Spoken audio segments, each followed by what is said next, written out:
Hello everyone, welcome back to our channel.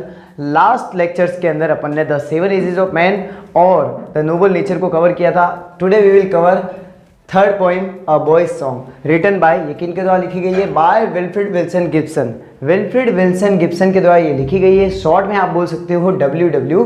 Gibson के द्वारा। तो चलिए पोएम को स्टार्ट करते हैं। पोएम का नाम जो है अ बॉयज सॉन्ग, एक बाल गीत। पोएम को शुरू करने से पहले एक बार इसके बारे में समरी में अपन देख लेते हैं कि इसमें है क्या। इसमें जो विल्फ्रेड विल्सन गिब्सन है ये बता रहे हैं कि प्रकृति ने जो सबको आज़ादी दी हुई है वो सबको प्यारी है।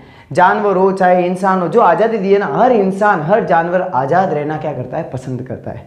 तो यहाँ पर मैसेज ये है इस पोएम के अंदर कि हमें सबको आज़ाद रखना चाहिए। किसी भी पशु पक्षी जानवर को हमें क्या नहीं करना चाहिए? कैद नहीं करना चाहिए। जब हम उन्हें आज़ाद रखेंगे तो क्या होगा कि हम नेचर के करीब रहेंगे, वो भी हमारे पास आएंगे, वो हमसे कभी डरेंगे नहीं। और इस प्रकार से एक अपना बॉन्डिंग बन जाएगी, अपना क्या बन जाएगा? एक रिलेशन इस्टेब्लिश हो जाएगा। किनके साथ?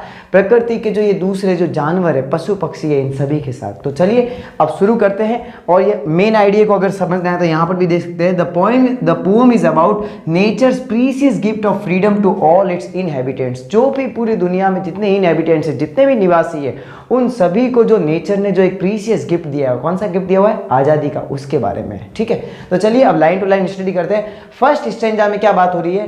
Because I set no snare. Poet कहते हैं because I set no snare but leave them flying free, all the birds of the air belong to me. जरा ध्यान से समझना इसको। Because I set no snare, because का मतलब होता है क्योंकि, I set no snare, snare का मतलब होता है जाल। क्या होता है? ट्रैप। ट्रैप का मतलब क्या होता है? जाल। क्योंकि मैंने कोई जाल नहीं बिछाया है, but leave them flying free, मैंने उन्हें खुला छोड़ रखा है। देम का मतलब क्या हो गया? पशु पक्षी के लिए आया, यहाँ पर सब पक्षियों के लिए, जितने भी बर्ड्स है, ऑल द बर्ड्स, सारे बर्ड्स के लिए, मैंने उन्हें खुला छोड़ रखा है। फ्लाइंग फ्री क्या हुआ है? But leave them flying free, मैंने उन्हें खुला छोड़ रखा है। किसके लिए? उड़ने के लिए। All the birds of the air, जितने भी हवा के पक्षी है, बिलोंग टू मी। बिलोंग का मतलब होता है रिलेटेड। वो सारे मुझसे क्या है? रिलेटेड है। वो सभी क्या है? मेरे है, क्योंकि मैंने क्या नहीं किया है? उन्हें कैद नहीं किया है।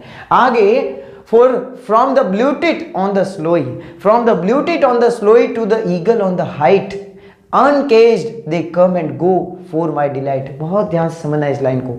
From the blue tit on the sloe, sloe का मतलब होता है a small bluish black wild plum। मतलब एक बेर नहीं होता है, बोर बोर, छोटी सी झाड़ी पर बैठने वाला पक्षी, जिसका नाम क्या है? Blue tit. अब इसका रियल में हिंदी मीनिंग होता है राम घुघरा, लेकिन उससे मतलब नहीं है। ठीक है, आपको ब्लू टिट ही याद रखना है। दूसरी बात ये देखिए, a type of small common bird, छोटा सा एक पक्षी। From the blue tit on the sloe, के जो स्लोई पे बैठता है, उस छोटी सी झाड़ी पर बैठने वाला पक्षी। ये झाड़ी देखो, ऐसी वाली झाड़ी, यहाँ पर आपको पिक्चर में समझ में आ जाएगी। ठीक है, next is what? To the eagle on the height. Eagle मतलब कौन? बाज। The bird who flies at the high, जो सबसे ज्यादा ऊंचाई पर उड़ता है, क्या? बाज। To the eagle on the height, जो ऊंचाई पर उड़ने वाला सबसे बड़ा पक्षी, बाज। अनकेज्ड दे कम एंड गो। अनकेज्ड, केज का मतलब क्या होता है? जाल में बंधे हुए, उनको फंसाए गए। और अनकेज्ड का मतलब क्या हुआ? फ्रीली है, उनको किसी भी ट्रैप में, किसी भी जाल में उनको नहीं डाला गया है। अनकेज्ड दे कम एंड गो, वे आते हैं और चले जाते हैं। For my delight. डिलाइट का मतलब क्या हुआ? खुशी, प्रसन्नता, हैप्पीनेस, जॉय, प्लेजर, कि वो आते हैं और चले जाते हैं। किसकी खुशी के लिए? मेरी खुशी के लिए। अब हम आते हैं थर्ड स्टैंजा पे। थर्ड स्टैंजा में क्या कहा गया है? And so the sunward way I soar on the eagle's wings and in my heart all day the blue tit sings. जरा ध्यान से समझना। And so the sunward way, towards, sunward का मतलब क्या हो गया? सूर्य की तरफ जाने वाला रास्ता, towards the sun I soar on the eagles wing. Wing का मतलब होता है पंख, और यहां पर क्या लिखा हुआ है? सोर। सोर का मतलब क्या होता है? उड़ना। To rise and fly high in the sky, उठना और हवा में, आकाश में बहुत ऊपर जाके उड़ना। On the eagles wing and in my heart all day, और पूरे दिन मेरे दिल में द ब्लू टिट सिंग्स, मेरे दिल में क्या करती है? ब्लू टिट गाने गाती है। देखो ध्यान से समझना, ये जो स्टैंजा है ना, ये पूरा इमेजिनेटिव है। कैसा है? इमेजिनेटिव, पूरा कल्पना के ऊपर बेस है। कैसे भाई? कभी कोई किसी पक्षी के पंखों पर बैठकर कभी उड़ सकता है क्या? आकाश में जा सकता है क्या? नहीं। लेकिन यहां पर कवि ने कल्पना की है कि वो क्या कर रहा है? And so the sunward way I soar on the eagles wing, कि मैं ईगल के जो पंख है, जो बाज के जो पंख है, उनके ऊपर बैठा हूं और किसकी तरफ जा रहा हूं? जो सूर्य की तरफ जो रास्ता है ना, मैं उसकी तरफ क्या कर रहा हूं? उड़ के जा रहा हूं। और मेरे दिल में and in my heart all day, और मेरे दिल में पूरे दिन द ब्लू टिट सिंग्स। जो ब्लू टिट है ना वो क्या कर रही है, गाने गा रही है। तो देखो यहां पर क्या हो रहा है, the poet has established a relationship with all the birds of the year.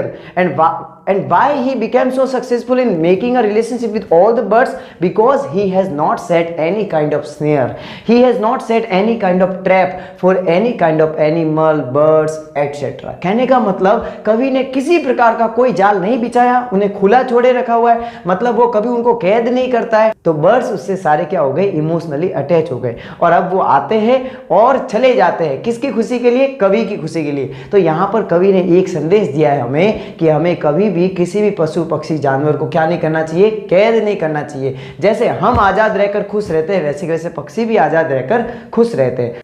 Since we have completed this poem, if you have any doubt, then please write it down in the comment section so that I can respond you as soon as possible. Thanks for watching. Jai Hind, Vande Mataram.